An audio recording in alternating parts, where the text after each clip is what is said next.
রহমতুল্লাহ ওবরাকাতু। আপনারা সবাই কেমন আছেন? আলহামদুলিল্লাহ। আলহামদুলিল্লাহ আকরাম আল্লাযী আল্লামা বিল কলাম ওয়া আল্লামাল ইনসানা মা লাম ইয়ালাম ফাসুবহানাহু লা ইমতিনানুহু সাহিবুহু বিল লিসানি ওয়ালা বিল কলাম। আশহাদু আল লা ইলাহা ইল্লাল্লাহু ওয়াহদাহু লা শারীকা লাহু أشهد أن سيدنا سندنا حبيبنا وطبيبنا وطبيب قلوبنا محمد صلى الله عليه وعلى آله وصحبه وسلم تسليما كثيرا كثيرا. أما بعد فقد قال الله سبحانه وتعالى في كلامه المجيد والفرقانه الحميد: أعوذ بالله من الشيطان الرجيم. بسم الله الرحمن الرحيم. ولقد أوحي إليك وإلى الذين من قبلك لئن أشركت ليحبطن أعمالك ولا تكونن من الخاسرين. সাদাকাল্লাহুল আযীম।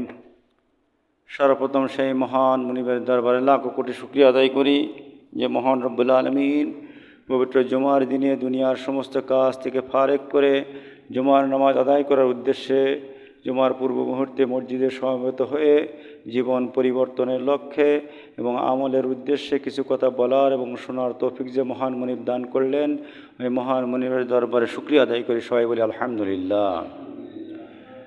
দুরূদ ও সালাম পাঠ করে মানবতার মুক্তির দিশারি সাইয়্যিদুল মুরসালিন আশরাফুল আম্বিয়া খাতামুন নবীন মুরুদুল আল বিশ্বনবী মুহাম্মদুর রাসূলুল্লাহ সবাই বলি সাল্লাল্লাহু আলাইহি সাল্লাম।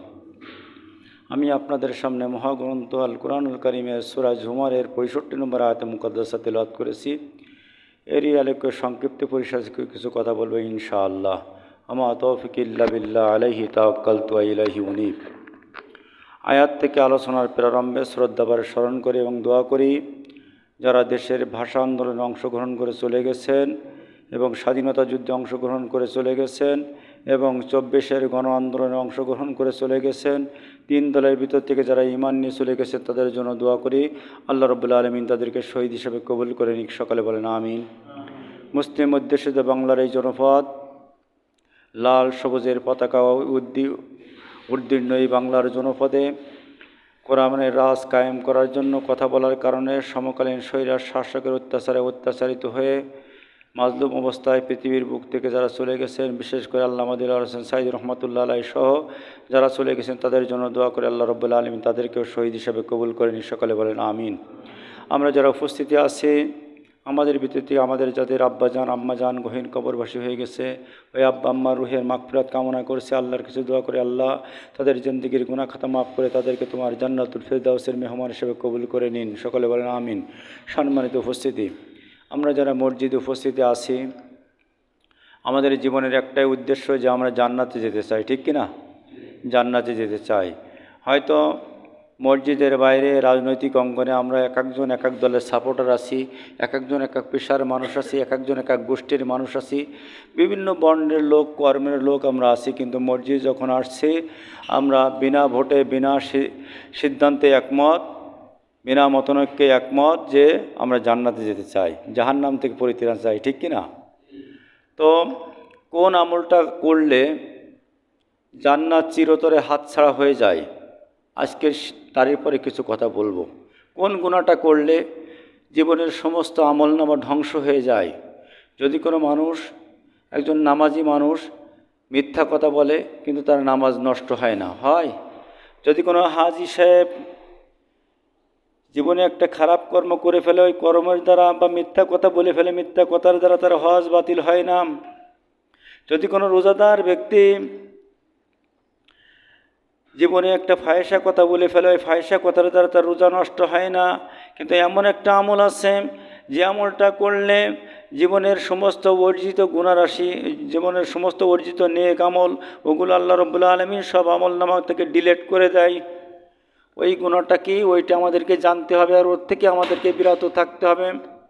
আল্লাহ রাব্বুল আলামিন কালামে হাকিমের ভিতরে বলছেন, ও নবী সাল্লাল্লাহু আলাইহি সাল্লাম, আমি আপনার কাছে ওহী পাঠিয়েছি, ওয়ালাকাদ উহিয়া ইলাইকা, আমি আপনার পরে ওহী পাঠিয়েছি।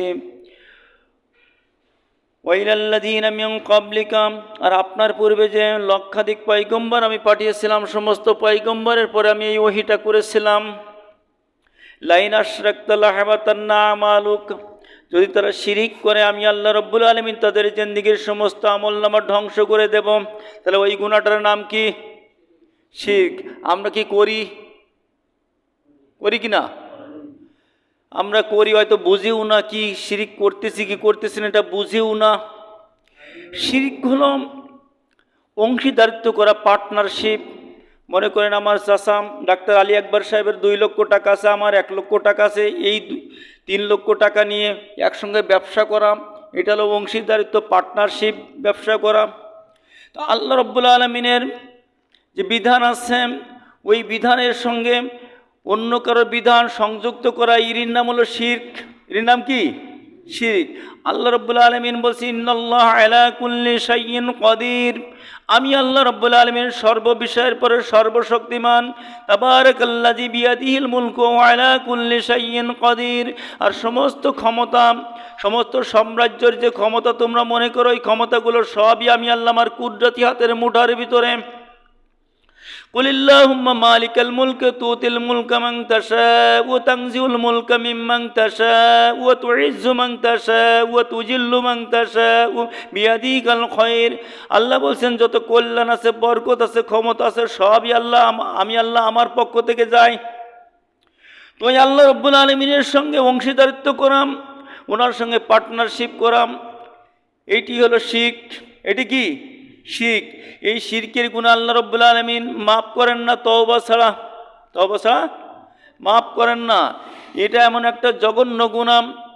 আমরা তো শিরক বলে অংশীদারিত্ব, যেমন আমরা যারা বিবাহ করেছি, এই বিবাহ জিন্দেগিতে হয়তো বা 30 বছর ঘর সংসার করতেছি স্ত্রীকে নিয়ে, 30 বছরের ভিতরে আধা ঘন্টা অন্য একটা পুরুষকে সময় দিয়েছে, সহ্য কি আমরা করি? সহ্য করি না। তো 30 বছরের ভিতরে আধা ঘন্টার সময় সে অন্য একটা পুরুষকে পার্টনারশিপ হিসেবে গ্রহণ করেছে, আমার অংশীদারিত্বের ভিতরে, আমার হকের ভিতরে অংশীদারিত্ব করার কারণে আমি আল্লাহ, আমি এটা মানুষ হিসেবে ওটা বরদাস্ত করি না। আল্লাহ রাব্বুল আলামিন বলছেন, আমি আল্লাহ রাব্বুল আলামিন আমার যে উলুহিয়াত, আমার যে বিধান আছে, এই বিধানের সঙ্গে তোমরা যদি পার্টনারশিপ করো, কাউকে কারো আইন যুক্ত করো, আমি আল্লাহ রাব্বুল আলামিন ওটা বরদাস্ত করি না। সঙ্গে সঙ্গে আমি তার জিন্দেগীর সমস্ত নেক আমলগুলো আমি আল্লাহ ধুয়ে মুছে সাফ করে দিই। তা আমল নামা, এমনি তো আমাদের আমল নামা কম, আর আমল নামা যদি, নেক আমল যদি আমাদের আমল নামায় পরপরে না পাওয়া যায়, তাহলে কি পরপরে মুক্তি পাওয়া যাবে? যাবে কি না? যাবে না, কোনো অবস্থায় নেই। এই জন্য আপনাকে আমাকে ফিরে আসতে হবে। অর্থাৎ আব্দুল্লাহ ইবনে মাসউদ রাদিয়াল্লাহু তাআলা বলেন, বুখারীতে আসছে, আল্লাহ রাসূল সাল্লাল্লাহু আলাইহি সাল্লামকে জিজ্ঞাসা করে, সাআলতু রাসূলুল্লাহ সাল্লাল্লাহু আলাইহি সাল্লাম আইয়াজান বি আকবার ইনদাল্লাহ, আল্লাহর নবীর কাছে জিজ্ঞাসা করে, আল্লাহর রাসূল সাল্লাল্লাহু আলাইহি সাল্লাম, আল্লাহর কাছে সবথেকে বড় গুনাহ কোনটি? আল্লাহর নবী বলেন, ক্বালাম আনতা আবুদুলিল্লাহি নিদা ওয়া হুয়া খালাকা। আল্লাহর নবী বলেন, তো আল্লাহর সঙ্গে কাউকে অংশীদারিত্ব করা, অথচ সে তোমাকে সৃষ্টি করেছে, সৃষ্টিকর্তার সঙ্গে কাউকে অংশীদারিত্ব করা, এই অংশীদারিত্ব করার সঙ্গে সঙ্গে এইটি হলো সব থেকে, পৃথিবীর সব থেকে বড় গুনাহ। আল্লাহ রাব্বুল আলামিন নবীকে ডাক দিয়ে বলছেন, ও রাসূল সাল্লাল্লাহু আলাইহি ওয়াসাল্লাম, লাকাদ উহিয়া ইলাইকা ওয়া ইলাল্লাযিনা মিন ক্বাবলিকা, আমি আপনার প্রতি ওহী করেছি যে যদি আপনি শিরিক করেন, আপনার জীবনের সমস্ত নেক আমল ধ্বংস করে দেব। নবীর কি শিরিক করার সম্ভাবনা আছে? আছে। তো নবী যদি ছাড় না পায়, আমরা ছাড় পাবো? ছাড় পাবো বলে মনে হয়? আমরা কিন্তু ছাড় পাবো না। এই জন্য শিরক থেকে আপনাকে আমাকে বেঁচে থাকতে হবে। এই জন্য নবীকে বলছে, নবী সাল্লাল্লাহু আলাইহি সাল্লাম, যদি আপনিও শিরিক করেন, লা তাকুনান্না মিনাল খাসিরিন, ময়দানে মহাশরে যে সমস্ত লোক ক্ষতিগ্রস্ত হবে, জাহান্নামী মানুষ যারা হবে, ওই কাতারে আপনি চলে যাবেন। তো নবী শিরিক করার পরে নবীর আমল নামায় যদি নেক আমল না থাকে, আমাদের কি থাকবে বলে মনে হয়? আমাদের কিন্তু থাকবে না। এই জন্য ফিরে আসতে হবে। এই জন্য কি ফিরে আসতে হবে? শিরক কি আমরা তা জানি না। শিরক নিয়ে যদি কোনো বান্দা মৃত্যুবরণ করে, ও নির্ঘাতভাবে জাহান্নামী, নির্ঘাতভাবে জাহান্নামী। এই জন্য বহু নামাজি লোক, বহু রোজাদার লোক, বহু হাজিউল হুরামাইন ময়দানে মহাশরে আমল নামা হাতে পাওয়ার পর দেখবে তার আমল নামায় একটা সোয়াবও নেই। আল্লাহর কাছে প্রশ্ন করবে, আল্লাহ আমি যে হজ করেছি 6 লক্ষ টাকা খরচ করে মদিনায় গিয়েছি, মক্কায় গিয়েছি, কাবা ঘর তওয়াফ করেছি, আর লাব্বাইক আল্লাহুম্মা লাব্বাইক বলে হাজিরা দিয়েছি, আল্লাহ আমার সে হজের সওয়াব গেল কোথায়? জিন্দেগি ভরে নামাজ পড়েছি, নামাজ পড়তে পড়তে হাঁটুতে কপালে কালো দাগ পড়ে গেছে, আল্লাহ আমার সে নামাজের সওয়াব গেল কোথায়? চৈত্র মাসে 14 ঘন্টা রোজা রেখেছি, আল্লাহ আমার সে রোজার সওয়াব গেল কোথায়? আল্লাহ রাব্বুল আলামিন বলবেন, ও বান্দা তুমি কি কোরআন পড়ো নাই? সূরা জুমারের 65 নম্বর আয়াতে আমি আল্লাহ বলেছিলাম, লাইন আশরাকতা লাহবাতান্না আমালুকা ওয়ালা তাকুনান্না মিনাল খাসিরিন। যদি তুমি শিরিক করো তাহলে আমি আল্লাহ রাব্বুল আলামিন তোমার আমল নামার থেকে সমস্ত নেক আমলগুলো আমি আল্লাহ ধ্বংস করে দেব, আর ক্ষতিগ্রস্ত মানুষদের কাতারে তুমি পড়ে যাবে। এই জন্য তোমার জিন্দেগি তুমি শিরিক করেছো। বান্দা বলো, আল্লাহ আমি কোথায় শিরিক করেছি? আমি তো শিরিক করি নাই আল্লাহ, তোমার সঙ্গে তো অংশীদার করি নাই। আল্লাহ রাব্বুল আলামিন বলবেন, ও বান্দা আমি কালামে পাকের ভিতরে বলেছি, আলা লাহুল খালকু ওয়াল আমর, সৃষ্টি যার আইন চলবে তার, সৃষ্টি যার আইন চলবে তার। আমরা অনেক লোক আছে, অনেক নামাজি লোক আছে। আল্লাহ বলে, ও বান্দা তুমি তো নামাজের আইন আমি আল্লাহ আমার থেকে নিয়েছো, আমার রাসূল থেকে নিয়েছো। রোজার আইন আমি আল্লাহ আমার থেকে নিয়েছো, আমার রাসূল থেকে নিয়েছো। হজের আইন আমি আল্লাহ আমার থেকে নিয়েছো, আর আমার রাসূল থেকে নিয়েছো। আমার রাসূল বলেছেন যে সুম্মাতিমুস সিয়ামা ইলাল লাইল, তোমরা রোজাকে রাত পর্যন্ত পূর্ণ করো। আমি আল্লাহ বলেছি, রাসূল মেসেজ দিয়েছে, আর তাই তোমরা সূর্য অস্ত পর্যন্ত তোমরা পানাহার থেকে বিরত থাকতে, ঠিক কিনা? তোমরা আমি আল্লাহ আমার থেকে নামাজ নিয়েছো, রোজা নিয়েছো, হজ নিয়েছো, যাকাত নিয়েছো, আর দুনিয়া পরিচালনাটা নিয়েছো ব্রিটিশ থেকে। আমি আল্লাহ কি ওই আইনে অনজ্ঞ ছিলাম? আমি আল্লাহ কি ওই আইন জানতাম না? এরকম কিছু আমি আল্লাহ রাব্বুল আলামিন কালামে হাকিমের ভিতরে আয়াত নাযিল করে দিয়েছিলাম। আস-সারিকু আস-সারিকাতু ফাকতাউ আইদিয়াহুমা জাযাআম বিমা কাসাবানা কালাম মিনাল্লাহি ওয়াল্লাহু আজিজুন হাকিম। যদি কোনো চোর চুরি করে তার 2 হাত কেটে দাও, আমি আল্লাহ আইন করে দিয়েছিলাম। আর তুমি মানুষ, তুমি নামাজ পড়তে মসজিদে, রোজা রাখতে 14 ঘন্টা, 6 লক্ষ টাকা খরচ করে হজে যেতে, আর তুমি ব্রিটিশের আইন তুমি পালন করতে, ব্রিটিশের আইন পালন করতে। However commits grip shall be punished with imprisonment of either description for a term extend to 3 years or with fine or with go. যদি কেউ চোর চুরি করে তাকে 3 বছর সশ্রম কারাদণ্ড দাও, অথবা যে পরিমাণ মাল চুরি করেছে ওই পরিমাণ জরিমানা করো। তুমি তো সমাজে এই আইন প্রতিষ্ঠার জন্য আন্দোলন করতে। আমি আল্লাহ রাব্বুল আলামিন কালামে হাকিমের ভিতরে বলেছিলাম, স্পষ্টভাবে মেসেজ দিয়েছিলাম। সূরা আহজাবের 21 নম্বর আয়াতের ভিতরে বলেছিলাম, লাকাদ কানা লাকুম ফি রাসূলিল্লাহি উসওয়াতুন হাসানাহ লিমান কানা ইয়ারজুল্লাহ ওয়াল ইয়াউমাল আখিরা ওয়া যাকারাল্লাহা কাসীরা। ও পৃথিবীর মানুষেরা, যদি তোমরা আমি আল্লাহ আমার সঙ্গে সাক্ষাৎ করতে চাও, আমি আল্লাহ আমার দিদার নিয়ে জান্নাতে যেতে চাও, দুনিয়ার জিন্দেগিতে রাসূলের আদর্শ মেনে নাও। কার আদর্শ? রাসূলের আদর্শ মেনে নাও। তুমি তো রাজনৈতিক অঙ্গনের রাসূলের আদর্শ মানতে চাওনি, তুমি তো অমুকের আদর্শ সৈনিক হয়ে বসে আছো। রাজপথে তুমি মিছিল করো, আমি অমুকের আদর্শের সৈনিক, আমি তমুকের আদর্শের সৈনিক। অমুকের আদর্শ বাস্তবায়নের জন্য রাজপথে বুক পেতে দাও, যে আমার বুকি গুলি লাগুক, তবু আমি অমুকের আদর্শ বাস্তবায়ন করব। আমি আল্লাহ রাব্বুল আলামিন কালামে হাকিমের ভিতরে বলেছিলাম, স্পষ্টভাবে বলে দিয়েছিলাম সূরা আল ইমরানের 31 নম্বর আয়াতের ভিতরে, কুল ইন কুনতুম তুহিব্বুনাল্লাহ ফাত্তাবিউনি ইউহিব্বুকুমুল্লাহ ওয়া ইয়াগফির লাকুম যুনুবাকুম আল্লাহু গফুরুর রহিম। যদি তোমরা আমি আল্লাহ আমাকে ভালোবাসতে চাও, আমার রাসূলের ইত্তেবা করো। কার ইত্তেবা? আমার রাসূলের ইত্তেবা করো।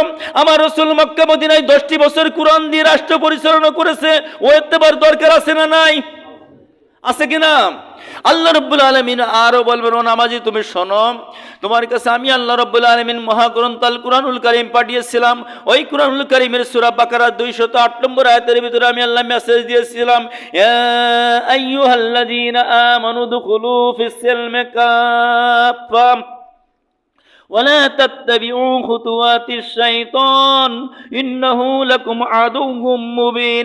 ও পৃথিবীর মানুষেরা, ও ইমানদারেরা, তোমরা ইসলামের ভিতরে পুরোপুরি প্রবেশ করো। এটা পুরোপুরি প্রবেশ করা কি নফল না মুস্তাহাব? ফরজ। কোরআন আসলে কি ফরজ। আমি আল্লাহ পুরোপুরি প্রবেশ করতে বলেছিলাম। তুমি তো ইসলামী রাজনীতি বাদ দিয়ে প্রবেশ করেছো। ইসলামী রাজনীতি বাদ দিলে কি পুরোপুরি প্রবেশ করা হয়? আমি আল্লাহ রাব্বুল আলামিন আমার আয়াতকে ভুলণ্ঠিত করেছো। আমার আয়াত থেকে তুমি বিরুদ্ধাঙ্গুল প্রদর্শন করে, আংশিক মেনে, কোলসাট মেনে, যদি সুবিধামত ইসলাম পালন করে তুমি তুমি জান্নাত পেতে চেয়েছো। এই জন্য ওমা মিন আখিরাতি ফিল খলাক, কিয়ামতের ময়দানে তোমার আমলনামা শূন্য হয়ে যাবে, আমলনামায় কিছু পাওয়া যাবে না। আল্লাহর সঙ্গে শিরিক করার কারণে আল্লাহর সঙ্গে শিরক আরো কত করেছি দেখেন। আল্লাহ রাব্বুল আলামিন কালামে হাকিমের ভিতরে বলেছেন, ওয়া জানিয়াত ওয়া জানি ফাজলিদু কুল্লা ওয়াহিদিম মিয়াতা জালদা, যদি জিনাকারী পুরুষ হোক নারী হোক তাকে 100 ডুররা মেরে শেষ করে দাও। আর তুমি বাংলার জমিনে কায়েম করার চেষ্টা করেছিল, যদি কোনো পুরুষের নারী অবৈধভাবে মিলামিশা করে তাদেরকে বিয়ে পড়াই দাও। কার আইন? ব্রিটিশের পোষা আইন। এই আইন সমাজে বাস্তবায়নের জন্য তুমি অমুকের আদর্শ সৈনিক সেজে চলে বেড়েছো। আমি আল্লাহ বলেছিলাম কোরআন দিয়ে রাষ্ট্র চলবে, আল কোরআন হুয়া দস্তুরুন, কোরআন হলো তোমাদের সংবিধান, আর তুমি ব্রিটিশ সংবিধান মেনে নিয়েছো। এই জন্য আল্লাহর সঙ্গে আল্লাহর আইনের পরিপন্থী আইন তৈরি করেছো। আল্লাহর থেকে নামাজ নিয়েছো, আর ওখানে পার্টনারশিপ হিসাবে ব্রিটিশকে নিয়েছো। কি নিয়েছো? ব্রিটিশকে নিয়েছো। কবরে যখন রাখা হবে, লাশ যখন কবরে রাখা হবে, প্রথম প্রশ্ন করা হবে মান রব্বুকা, তোমার রবকে, তোমার আইনদাতাকে। তোমার রবকে, তোমার আইনদাতাকে। খলাক সৃষ্টি, খালেক বলা হয় সৃষ্টিকর্তা, খালেক বলে কি? সৃষ্টিকর্তা। রব হলো আইনদাতা, বিধানদাতা। তোমার পৃথিবীর জমিনে কার বিধান মেনে জীবন পরিচালনা করেছো? কবরের প্রথম যে প্রশ্নটা হবে, এই প্রশ্নটা হলো 1 নম্বর রাজনৈতিক প্রশ্ন। দুনিয়ার জিন্দেগিতে যে কয়দিন তোমার হায়াত ছিল, 60 বছর 70 বছর, ও মানুষ তোমার হায়াত আমি দিয়েছিলাম, ওই 60 বছর 70 বছর জিন্দেগিতে তুমি কোন রবের আইন দুনিয়ায় প্রতিষ্ঠার আন্দোলন করেছিল? প্রথম প্রশ্ন। আমার দীনুকাম। 2 নম্বর প্রশ্ন হলো তোমার জীবন ব্যবস্থা কি ছিল? তোমার জীবন ব্যবস্থা কি রাসূলের জীবন ব্যবস্থা ছিল না ব্রিটিশের জীবন ব্যবস্থা ছিল? বোঝেন কথা, বোঝেন? আমরা তো 5 ওয়াক্ত নামাজ পড়ি, মসজিদে বা জামাত নামাজ পড়িতে প্রথম কাতারে নামাজ পড়ি, আর বাইরে যে ব্রিটিশ আইন সমাজে প্রতিষ্ঠার আন্দোলন করি। আর মাঝে মাঝে স্লোগান দিই, কোরআনের আইন যারা কায়েম করতে চাই, একটা দুটো জামাত ধরে ধরে জবাই কর। এই দেখ গতকালকে সুন্দরপুর এই স্লোগান দিয়েছে।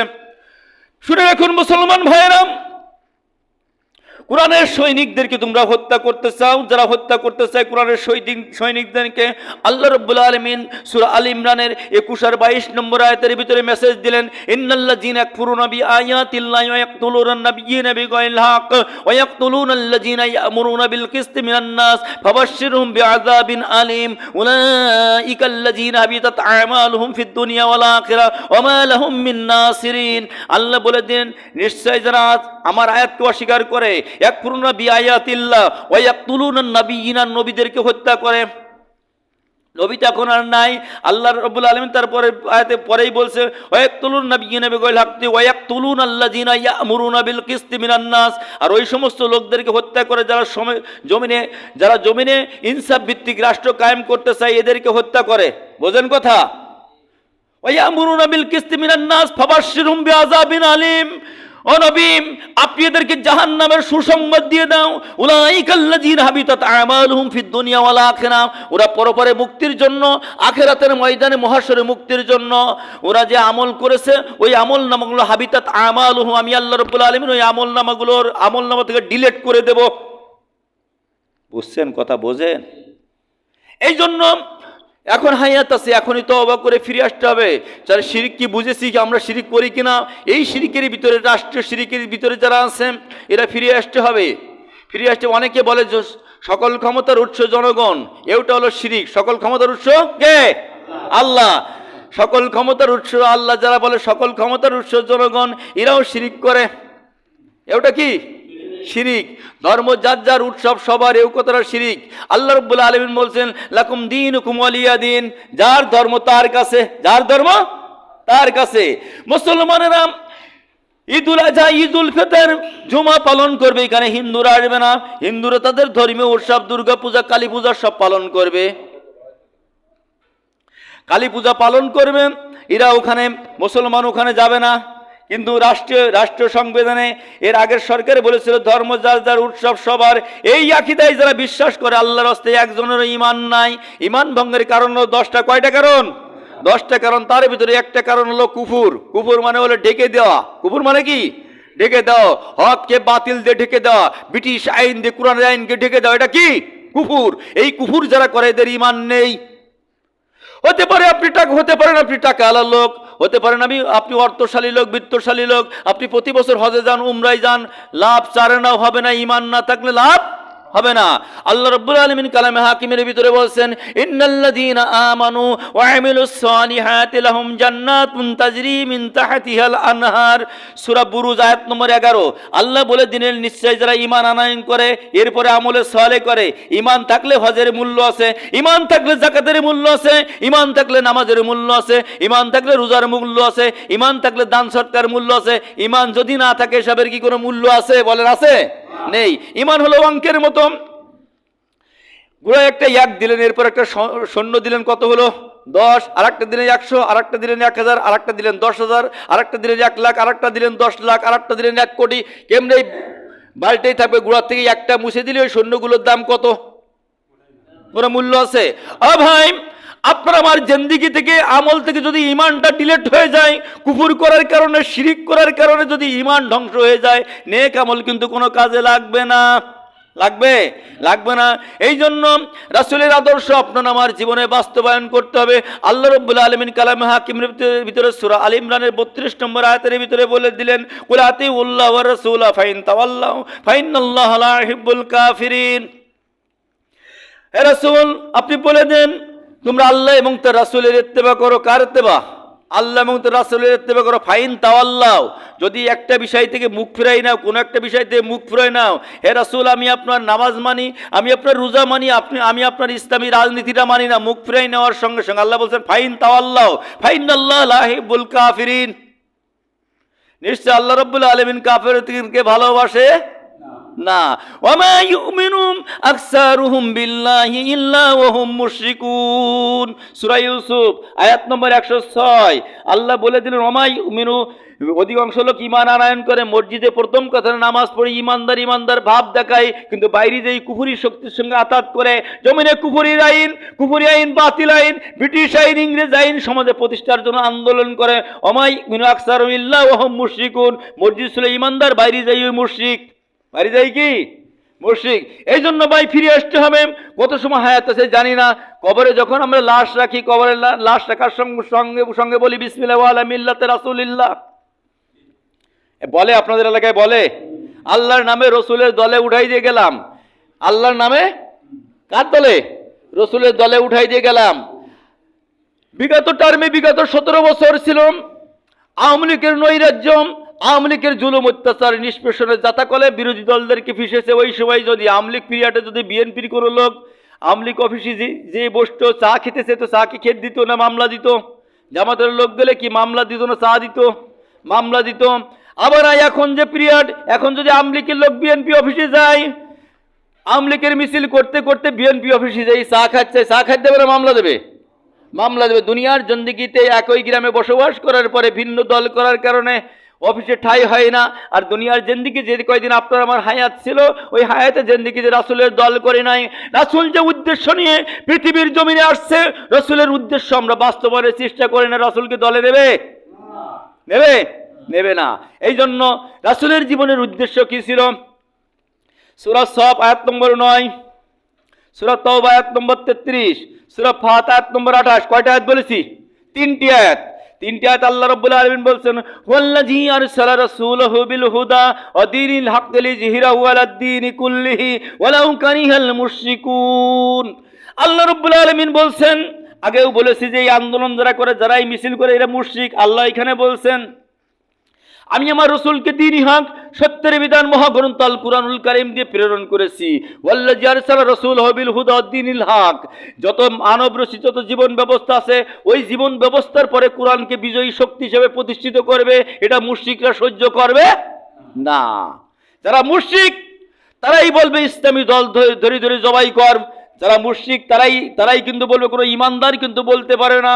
ইমানদারের সম্পর্ক হবে, ইমানদারের সম্পর্ক হবে মুসলমানের সঙ্গে। মুসলিম মানে হলো আত্মসমর্পণকারী। মুসলিম মানে কি? আত্মসমর্পণকারী। আত্ম মানে নিজ, সমর্পণ মানে সঁপে দেওয়া, নিজেকে আল্লাহর আইনের সামনে সঁপে দেওয়া, এরই নাম হলো মুসলিম। তা আপনি তো ব্রিটিশ আইনের কাছে সঁপে দিয়েছেন, আপনি তো ইংরেজ আইনের কাছে সঁপে দিয়েছেন, আপনি তো আব্রাহাম লিঙ্কনের আইনের কাছে সঁপে দিয়েছেন, আপনি কোরআনের আইনের কাছে ব্যক্তিগত জীবন, সামাজিক জীবন, রাষ্ট্রীয় জীবন আপনি সমর্থন করতে পারেন নাই। অর্থাৎ আপনি মুশরিক। আপনি কি? মুশরিক। এই জন্য ফিরে আসতে হবে। কখন মালাকুল মৌত আসবে বলতে পারবো না। আল্লাহ রাব্বুল আলামিন আপনাকে আমাকে বুঝার তৌফিক দান করুন এবং এর থেকে তওবা করে ফিরে আসার তৌফিক দান করুন। সকল বলেন আমিন। আমা তৌফিক ইল্লা বিল্লাহ। আসসালামু আলাইকুম ওয়া রাহমাতুল্লাহ।